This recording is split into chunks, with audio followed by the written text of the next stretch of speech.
पिछले कुछ सालों में एक इन्वेस्टमेंट कैटेगरी जो इंडिया में बहुत पॉपुलर हो गई है वो है म्यूचुअल फंड्स। आज हर महीने लाखों नए इन्वेस्टर्स म्यूचुअल फंड में हजारों करोड़ रुपए की एसआईपी कर रहे हैं। और हो भी क्यों ना, म्यूचुअल फंड्स ने करोड़ों लोगों को अपने सपने पूरे करने का एक सिंपल और प्रैक्टिकल तरीका दिया है। कोई अपना पहले घर के लिए इन्वेस्ट कर रहा है, कोई अपने बच्चों की पढ़ाई के लिए फंड बना रहा है, कोई अपना रिटायरमेंट सिक्योर कर रहा है। और सबने शुरुआत एक छोटी सी एसआईपी से की है। लेकिन जब बात आती है पहली बार इन्वेस्ट करने की, तो सवाल वही रहता है, कौन सा म्यूचुअल फंड सही है।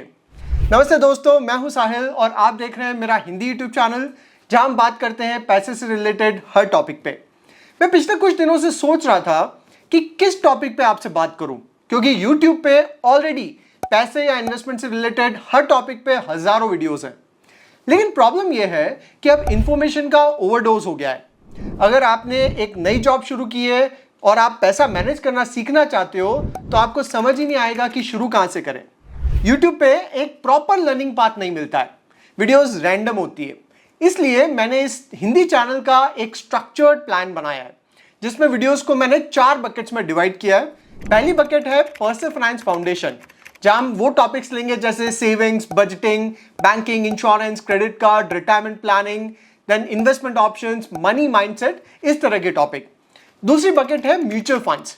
इसमें हम म्यूचुअल फंड के बेसिक कॉन्सेप्ट पे बात करेंगे, फिर स्ट्रैटेजी बनाना, बेस्ट फंड सिलेक्शन, इस तरह के टॉपिक। तीसरी बकेट है स्टॉक मार्केट। इसमें हम स्टॉक मार्केट के बेसिक्स, सेक्टर का study, then fundamental analysis, portfolio building जैसे टॉपिक डिस्कस करेंगे। और चौथी बकेट है मार्केट पल्स। इसमें हम latest event, trends, financial news discuss करेंगे। और अगर जरूरत हुई तो एक फिफ्थ बकेट क्रिएट करेंगे, जिसमें हम फाइनेंशियल प्रोडक्ट्स का रिव्यू करेंगे, जैसे कोई म्यूचुअल फंड्स हो गए, इंश्योरेंस, क्रेडिट कार्ड, बैंकिंग या ऑल्टरनेट इन्वेस्टमेंट प्रोडक्ट्स, इस तरह के प्रोडक्ट्स का ऑनेस्ट रिव्यू करेंगे। हर बकेट के अंदर मैं एपिसोड क्रिएट करूंगा ताकि आपको एक प्रॉपर सीक्वेंस में नॉलेज मिले। और आज का वीडियो है म्यूचुअल फंड बकेट का पहला एपिसोड, जहां टॉपिक है अगर कोई नया इन्वेस्टर अपनी म्यूचुअल फंड जर्नी शुरू करना चाहता है तो किस फंड से शुरू करे। लेकिन एक वीडियो में मैं आपको म्यूचुअल फंड का सारा नॉलेज नहीं दे सकता, इसलिए मैंने इस कैटेगरी में ऑलरेडी 25 से 30 टॉपिक शॉर्टलिस्ट कर लिए। तो चलिए म्यूचुअल फंड का पहला एपिसोड शुरू करते हैं और समझते हैं कि एक बिगिनर अपनी म्यूचुअल फंड जर्नी का पहला स्टेप कैसे ले। दोस्तों, अगर आप म्यूचुअल फंड इन्वेस्टमेंट की शुरुआत कर रहे हैं तो आपको यह समझना जरूरी है कि ज्यादातर लोग म्यूचुअल फंड में गलती क्या करते हैं। इसको एक एग्जांपल से समझते हैं। मान लो करण नाम का लड़का है जिसकी एज 24 ईयर्स है। उसकी पहली जॉब शुरू हुई है और सैलरी 35,000 पर मंथ है। और सपने काफी बड़े हैं। सबसे पहले एक बाइक लेनी है, फिर कुछ साल बाद कार लेनी है, घर लेना है और उसको एक अच्छी वेल्थ बनानी है, जिससे उसको 60 की एज तक काम नहीं करना पड़े। लेकिन उसको यह समझ नहीं आ रहा है कि इन्वेस्टमेंट की शुरुआत कैसे करें। एक दिन वो यूट्यूब पे सर्च करता है 2025 का बेस्ट म्यूचुअल फंड। अब उसको 1000 वीडियोस मिल जाती है, हर कोई उसको अलग अलग सजेशन दे रहा है। सबसे पहले तो उसको यह समझ में नहीं आ रहा कि किस पे ट्रस्ट करे और किस पे नहीं। फिर वो दोस्तों से भी पूछता है कि यार कौन सा म्यूचुअल फंड सही है इन्वेस्टमेंट के लिए। और फाइनली करण डिसाइड करता है कि चलो जिस म्यूचुअल फंड ने लास्ट के 1-2 साल में सबसे ज्यादा रिटर्न दिया है उसमें पैसा डाल देते हैं। अच्छा, 2020 के बाद मिड कैप और स्मॉल कैप फंड ने जबरदस्त रिटर्न दिया है। इसके अलावा बहुत सारे थीम बेस्ड म्यूचुअल फंड्स जैसे defence fund, digital fund, railway और इंफ्रा रिलेटेड फंड, इसमें जबरदस्त कमाई हुई है। तो करण ने भी उसका सारा पैसा मिड कैप, स्मॉल कैप और थोड़ा थीमेटिक फंड में इन्वेस्ट कर दिया, जिसमें 1-2 साल सबसे ज्यादा रिटर्न बनाए। अच्छा, 6 महीने तक सब कुछ स्मूथ चलता है। फिर मार्केट में 20% गिरावट आती है और करण की 1 लाख की इन्वेस्टमेंट की वैल्यू अब 80,000 हो जाती है। अब वो सोचता है कि इससे अच्छा तो मैं एफडी कर लेता। और फिर वो डिसाइड करता है कि म्यूचुअल फंड सेफ नहीं है और सारा पैसा म्यूचुअल फंड से निकाल लेता है। यहां तुमने नोटिस किया कि करण ने क्या गलती करी है।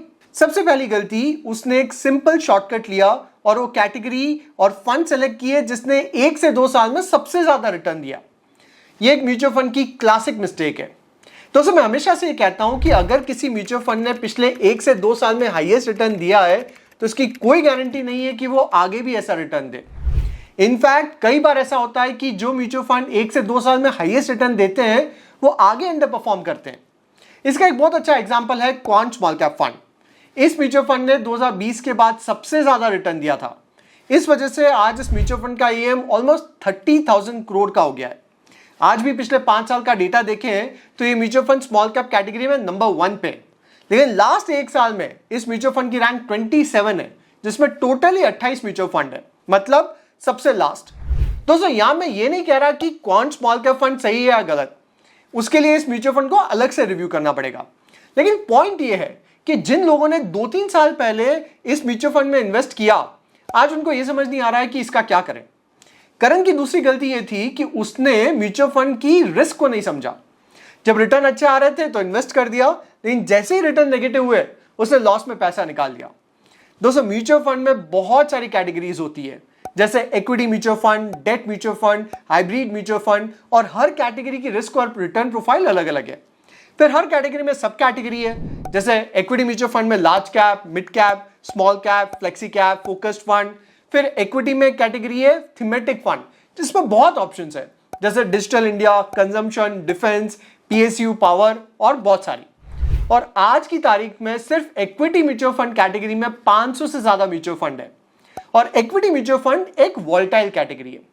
2020 के बाद इक्विटी म्यूचुअल फंड ने बहुत रिटर्न दिया था, लेकिन पिछले एक सालों में कुछ कैटेगरीज में नेगेटिव रिटर्न भी है।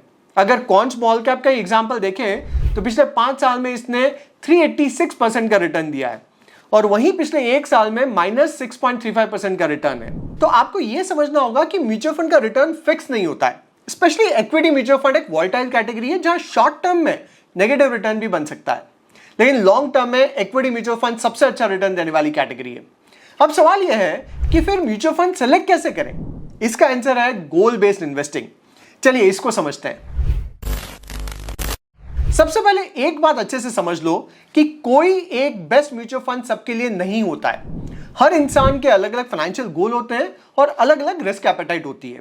तो म्यूचुअल फंड में पैसा इन्वेस्ट करने से पहले आपको आपका फाइनेंशियल गोल समझना होगा, रिस्क एपेटाइट समझनी होगी, और फिर एक रिटर्न एक्सपेक्टेशन सेट करनी होगी। इसके लिए आपको स्टेप बाय स्टेप प्लानिंग करनी पड़ेगी। पहली स्टेप, अपने गोल्स लिखो। जैसे शॉर्ट टर्म गोल हो सकता है बाइक लेना, वेकेशन, इमरजेंसी फंड। फिर मीडियम टर्म गोल हो सकता है जैसे घर लेना, बच्चों की पढ़ाई, और लॉन्ग टर्म गोल हो सकता है जैसे रिटायरमेंट प्लानिंग। फर्स्ट स्टेप होने के बाद सेकंड स्टेप है टाइम होराइजन के हिसाब से फंड चूज करो।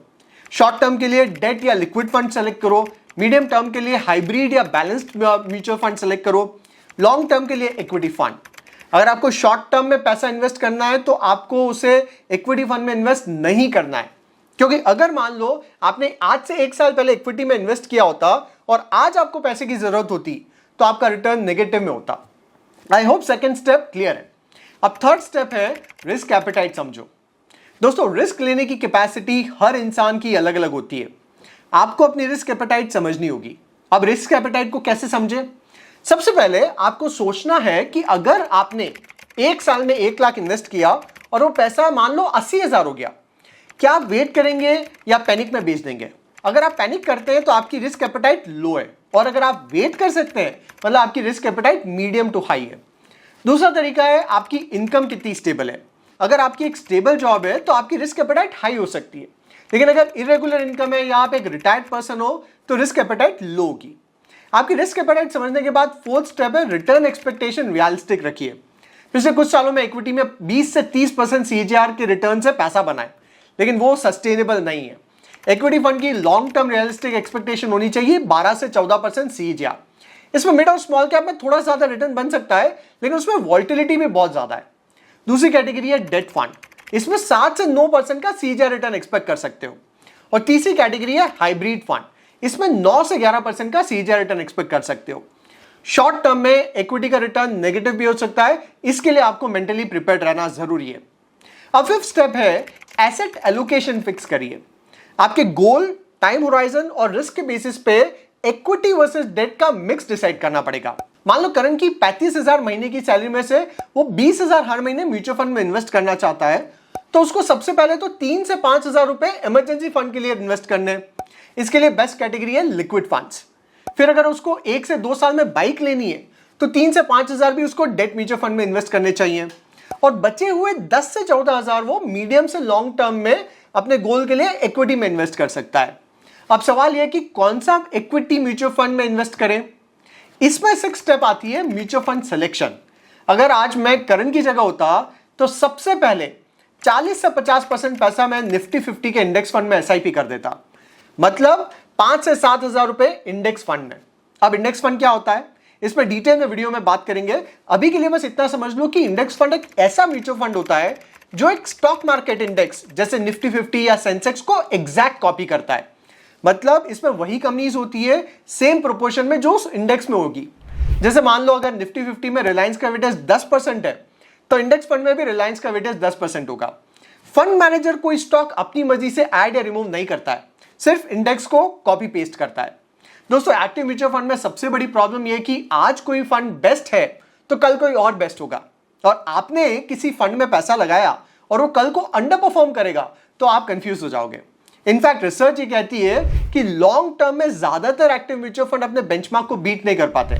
अब इंडेक्स फंड आप कोई भी ले सकते हो, ऑलमोस्ट हर म्यूचुअल फंड हाउस का एक निफ्टी 50 का इंडेक्स फंड होता है, चाहे वो HDFC हो, कोटक, SBI, एक्सिस, कोई भी। अल्टीमेटली सभी इंडेक्स फंड एक इंडेक्स को रेप्लिकेट कर रहे हैं, तो सबकी रिस्क और रिटर्न प्रोफाइल सिमिलर होगी। इंडेक्स फंड का बेस्ट पार्ट ये कि जितना मार्केट रिटर्न देगा उतना आपका इंडेक्स फंड रिटर्न देगा, कोई फालतू का स्ट्रेस नहीं है। फिर दूसरी कैटेगरी जो मुझे पसंद है वो है फ्लेक्सी कैप कैटेगरी। मैं मेरा बचा हुआ 50 से 60% पैसा 1 से 2 फ्लेक्सी कैप म्यूचुअल फंड में डाल दूंगा। अब फ्लेक्सी कैप ही क्यों, स्मॉल कैप या मिड कैप क्यों नहीं? क्योंकि फ्लेक्सी कैप में फंड मैनेजर लार्ज, मिड और स्मॉल कैप तीनों में इन्वेस्ट कर सकता है। अगर मार्केट में रिस्क ज्यादा है तो वो लार्ज कैप में शिफ्ट हो सकता है, ज्यादा एलोकेशन। अगर ग्रोथ अपॉर्चुनिटी ज्यादा है तो मिड और स्मॉल कैप में एक्सपोजर बढ़ा सकता है। मतलब आपको ज्यादा दिमाग लगाने की जरूरत नहीं कि लार्ज, मिड और स्मॉल कैप में कितना पैसा रखें। इसमें मुझे सबसे अच्छा फंड लगता है पराग पारिक फ्लेक्सी कैप फंड। फिर दूसरा फंड है HDFC फ्लेक्सी कैप और तीसरा है कोटक फ्लेक्सी कैप। अब ये फंड मुझे क्यों अच्छे लगते हैं इसके लिए डिटेल में वीडियो बनाएंगे। इससे ज्यादा आपको पोर्टफोलियो को कॉम्प्लिकेट करने की जरूरत नहीं है। 1 या 2 निफ्टी 50 के इंडेक्स फंड में SIP कर दो और बाकी 1 या 2 फ्लेक्सी कैप फंड में SIP कर दो। आपको 10 से 12 म्यूचुअल फंड का पोर्टफोलियो बनाने की जरूरत नहीं है। अब आप सोचोगे कि ये तो बहुत सिंपल तरीका हो गया, कोई मिड कैप फंड नहीं, कोई स्मॉल कैप फंड नहीं, कोई थीमेटिक फंड नहीं, इसमें रिटर्न कैसे बनेगा? बिल्कुल बनेगा। और इन्वेस्टमेंट का सबसे बड़ा रूल है कीप इट सिंपल। आप जितना इन्वेस्टमेंट को सिंपल रखेंगे उतना आपके लिए अच्छा है, और जितना कॉम्प्लिकेट करेंगे उतना आपके रिटर्न कम भी हो सकते हैं। 6 स्टेप करने के बाद 7वीं स्टेप है मॉनिटरिंग एंड रीबैलेंसिंग।